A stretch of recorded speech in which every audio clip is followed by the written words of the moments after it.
My 82-year-old husband has some health issues at the moment, which he's coping with really badly because there's a high fear factor, and we don't know really quite what's the matter with him, but I suspect that it isn't anything too terrible apart from the sort of tinkering that one needs done at 82 years old.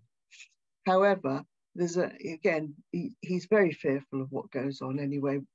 Saturday night, after we've been sitting quietly on Saturday night, just enjoying Strictly, and he has been asked to monitor his blood pressure. So he did it at the normal time, only to find that it was through the roof. And I should go back and tell you that on Saturday morning, it was also through the roof.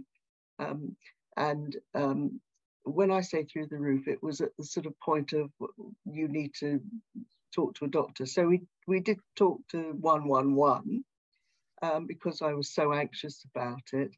That took quite a long time. And the doctor came back on the phone after we got through the triaging doodah.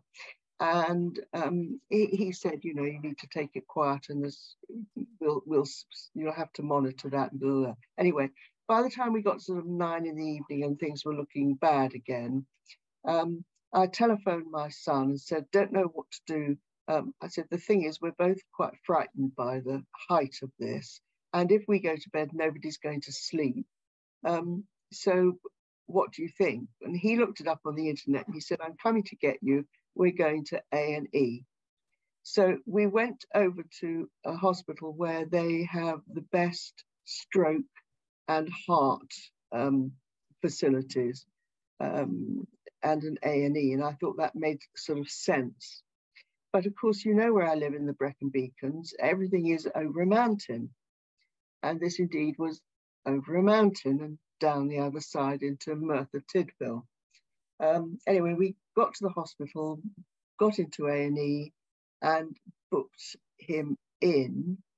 And there were a lot of people in the waiting room, and a very tired looking doctor staggered out and said, look, everybody, we're going to have a very, very long and difficult night. You've got a 12-hour wait to see a doctor.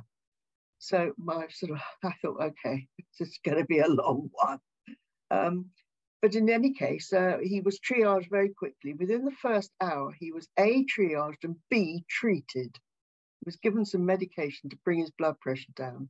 And then we were seated in the sort of chairs you get in any waiting room anywhere. They're all sort of locked together. You're side by side with all sorts of people. On Saturday night in Merthyr, it's quite a rough town, and it was also firework night, so there were a lot of people who had had a little too much to drink, and there were people bleeding and crying and police everywhere, and it was just not a very pleasant atmosphere.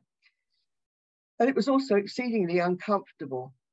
And there's my husband, who really should by this stage have been lying down somewhere, sitting bolt upright, having his treatment, and every couple of hours they would come out and recheck him and it was all done in front of all these people. We're all sitting there cheek by jowl. And this went on, and they said, well, you won't be waiting 12 hours. You'll see the doctor at 1, provided we can get your blood pressure down. Well, they couldn't get it down. So we stayed and we stayed and we sat there and we sat there. And by 9 o'clock in the morning, we were taken to see the doctor, having sat bolt upright all night with no sleep.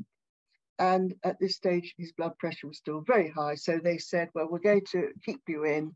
So you'll now have to wait to see the medical team. So back to the waiting room, and the treatment went on all day long to reduce his blood pressure, and the monitoring went on all day long. So I can't fault that. But what I do fault is that the man should have been lying down. He should have been in a bed, not sitting bolt upright, cheek by jowl with everybody. And, everybody, it was so uncomfortable. Nobody got a wink of sleep. We then got quite sort of peckish because we'd missed breakfast. Somebody said, oh, well, if you don't go to the cafe soon, it closes because it's Sunday. So, no. By this time, I'd had a night with no sleep, very anxious myself. I was at my wit's end. And I asked another patient to take me to the cafe so I could buy some food. By the time we got to the cafe, I didn't know what everything was on the shelves. So she helped me to buy what I needed and took me back. Down we sat again. And it was clear we were going to have a very, very long wait. So we eked out the food we had to last us the entire day and the evening, which was lucky because we didn't get home that night until 10 o'clock. By that time the beds were full and they couldn't keep him to monitor him.